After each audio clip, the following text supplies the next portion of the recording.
जो अपने एजेंडा। अब कम से कम हम बीजेपी के साथ तो नहीं कर रहे हैं ना। तो पहले बीजेपी का हिसाब दें। उन्होंने अभी तक तो बीजेपी को यहाँ लाने पे माफी नहीं मांगी। तो हमारे अलायंस को छोड़े ना, पहले अपने अलायंस का जवाब दें। अभी तक तो अपने अलायंस पे जवाब नहीं दे रहे हैं। क्या आखिर क्या मजबूरी थी जब 2015 में हमने दोस्ती का हाथ बढ़ाया? बीजेपी को यहाँ लाने की क्या मजबूरी थी? जरा वो इस बात का जवाब दें जो इल्जाम अपनी पार्टी के अल्ताफ बुखारी साहब ने लगाया। 2014 के इलेक्शन से पहले ही बीजेपी के साथ पीडीपी के संबंध बने हुए थे और वो इस चीज में शामिल थे।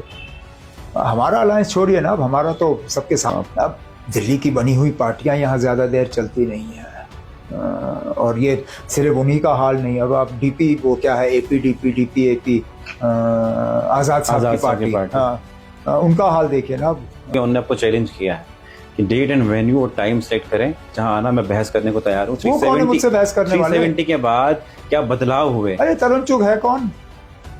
मैं उससे क्यों बहस करूं ना? वो है नेशनल पार्टी ने आपका मैनिफेस्टो डिस्कस किया, ये बड़ी अच्छी बात। 2-4 दिन ये सोशल मीडिया पर रहा, किस तरह देखते हैं? नहीं, मैं तो इसको अपनी कामयाबी समझता हूँ। नहीं तो कहाँ हम लोग में छोटी पार्टी, मुश्किल से 2 MP भेजे हमने दे, और होम मिनिस्टर ऑफ इंडिया हमारा मैनिफेस्टो पढ़े, या चलिए कुछ पूरा ना पढ़ा हो, कुछ तो उनको पढ़ाया गया है, और उसके बाद चलिए अगर सिर्फ होम मिनिस्टर साहब ही जिक्र करते तो मैं कहता था ये कुछ कम ही हो गया। लेकिन बीजेपी का शायद ही कोई चीफ मिनिस्टर है जिसने मैनिफेस्टो के हवाले से बात नहीं की। गुजरात से लेके आसाम तक हमने अपने मैनिफेस्टो में कहाँ लिखा है कि हम नाम बदलेंगे हरिपर्वत का या शंकराचार्य का? मैंने दोबारा मैनिफेस्टो पढ़ा, मुझे उसका कहीं जिक्र नहीं लगा।